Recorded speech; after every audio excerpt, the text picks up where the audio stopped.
नमस्ते दोस्तों, SS classes में आपका स्वागत है। हम पढ़ रहे थे वाच्य परिवर्तन।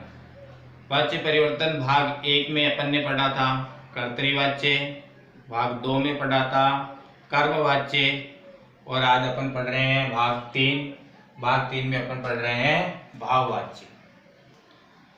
वाच्य वैसे 3 ही प्रकार के होते हैं, तो आज का टॉपिक कंप्लीट होते ही अपने वाच्य परिवर्तन जो है वो संपूर्ण रूप से कंप्लीट हो जाएंगे। अब भाववाच्य क्या होता है, तो देखो भाववाच्य वास्तव में भाव कहते हैं क्रिया को। तो भाववाच्य की परिभाषा देखते हैं अपन।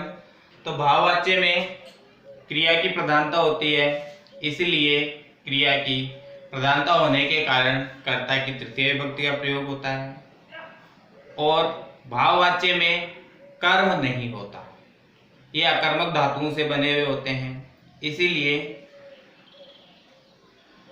कर्म नहीं होने के कारण कर्ता की तृतीय विभक्ति का प्रयोग होता है। वह क्रिया जो है उसमें मूल धातु में यते जोड़ने पर निर्मित क्रिया का प्रयोग किया जाता है। अब देखिए दोस्तों, जब भाववाच्य में कर्म नहीं होता, कर्म नहीं होने के कारण क्या होता है कि भाववाच्य जो है वो कर्मवाच्य में परिवर्तित नहीं होता। यानी जब वाक्य में कर्म है ही नहीं तो फिर अपन उसको परिवर्तित भी कैसे करेंगे।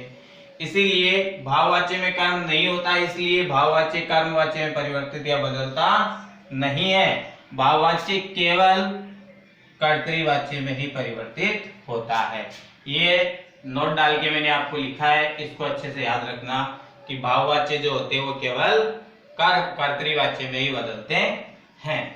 अब जैसे मान लीजिए कल अपन ने शब्द रूपों की सहायता से बनाया था, उसी के माध्यम से आज भी अपन कुछ इसको इस तरह से समझते हैं।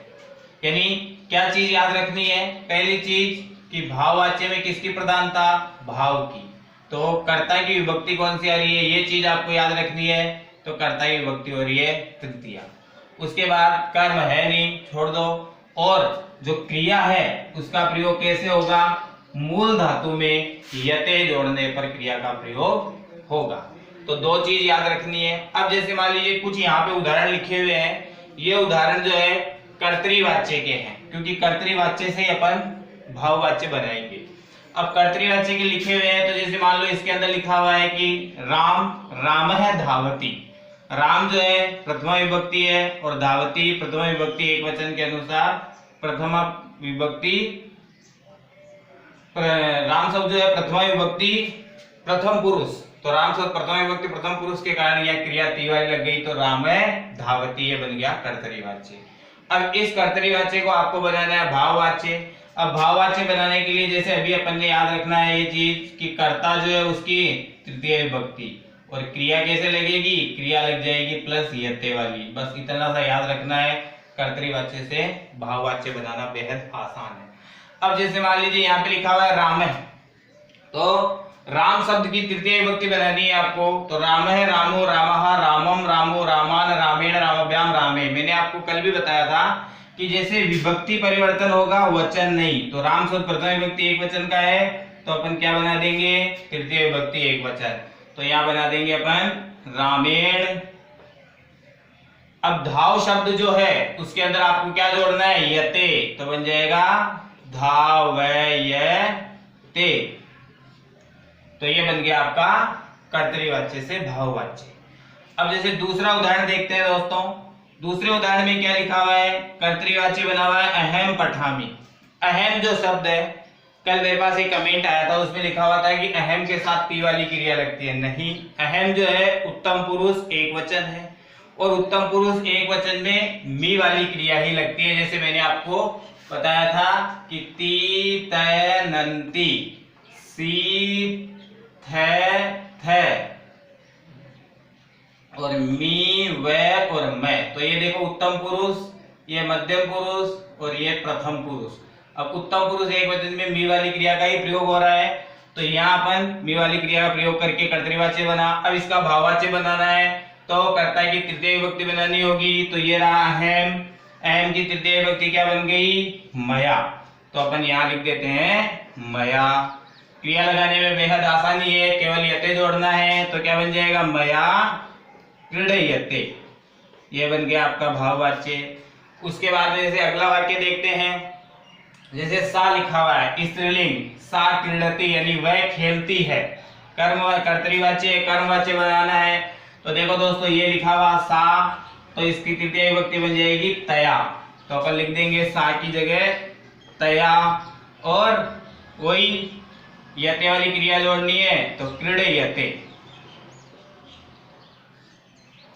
उसके बाद में जैसे है कि स पठति, ये पुल्लिंग है, वह पढ़ता है, तो जैसे स, अब इसकी तृतीय विभक्ति हो गई तेन, तो यहाँ क्या लिख देंगे तेन, यते वाली क्रिया जोड़ दो पठ धातु में तो पठयते। उसके बाद में अगला वाक्य, अगले वाक्य में क्या दिया हुआ है, त्वम नृत्यसी, तुम नाचती हो, तो त्वम, तो ये रहा त्वम आपके युष्म शब्द में प्रथमा विभक्ति एकवचन में, इसकी तृतीय विभक्ति बन जाएगी त्वया, तो त्वम के स्थान पे क्या लिख देंगे त्वया, और नृत्यते, त्वया नृत्यते, यानी ये बन गया आपका भाववाच्य।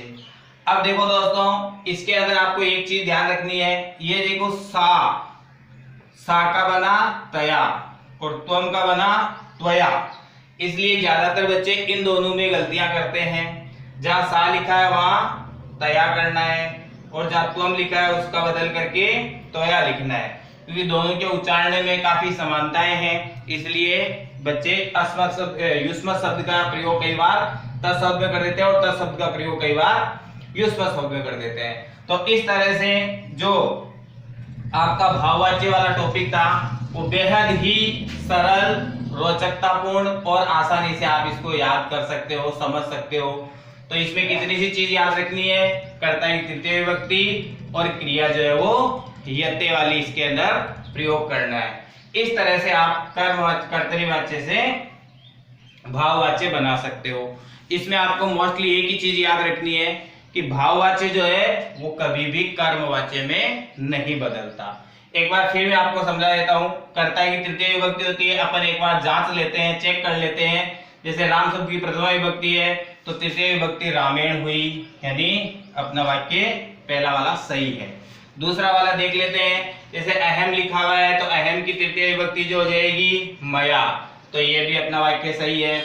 उसके बाद जैसे सा है तो सा का हो जाएगा तया, मतलब अपना थर्ड वाक्य भी सही है।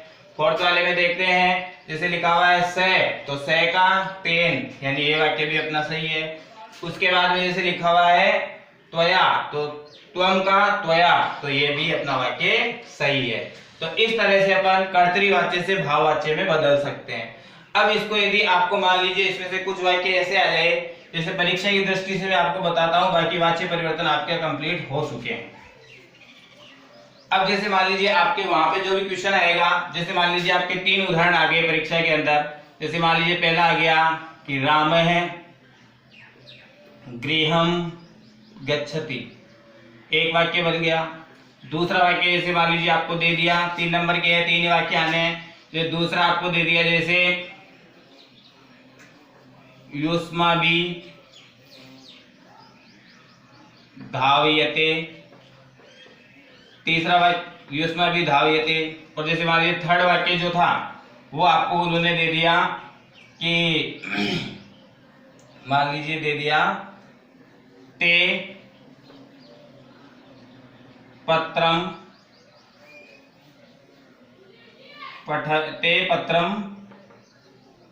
पठयते।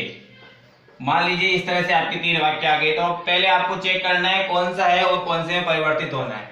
तो जैसे पहला वाक्य कर्ता की प्रथमा, कर्म की द्वितीय और क्रिया जो है कर्ता के वचन पुरुष के अनुसार, यानी ये वाक्य हो गया आपका कर्तरीवाच्य। तो निश्चित रूप से कर्तरीवाच्य कौन कौन से बदलता है, कर्म और भाव दोनों में, लेकिन इसमें कर्म है इसलिए ये कर्मवाच्य में बदलेगा। तो यहाँ बना देंगे अपन तृतीय विभक्ति रामेण, यहाँ गृहम का गृहम रह जाएगा नपुंसकलिंग है तो, और यहाँ हो जाएगा गमयते।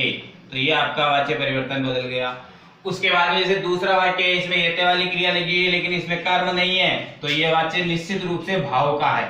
और भाववाच्य को किसमें बदलते हैं, कर्म में बदल नहीं सकते तो कर्तरीवाच्य में। अब कर्तरीवाच्य में बदलना है तो वही करता है कि प्रथमा विभक्ति लगा दो। तो देखो ये रहा युष्मा भी,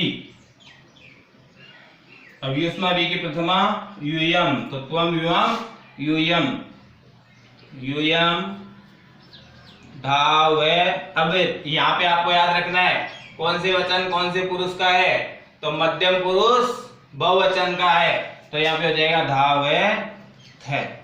उसके बाद जैसे लास्ट वाला जो है इसमें ते लिखा हुआ है, तो ते प्रथमा विभक्ति में जाएगी ते, और उसके बाद में पत्रम का पत्रम रह जाएगा, और अब ते बहुवचन है और प्रथम पुरुष है तो पठन के बन जाएगा। तो दोस्तों इस तरह से आपके परीक्षा के अंदर ये 3 नंबर जो है आप आसानी से प्राप्त कर सकते हो, इससे ज्यादा इसमें कुछ नहीं है।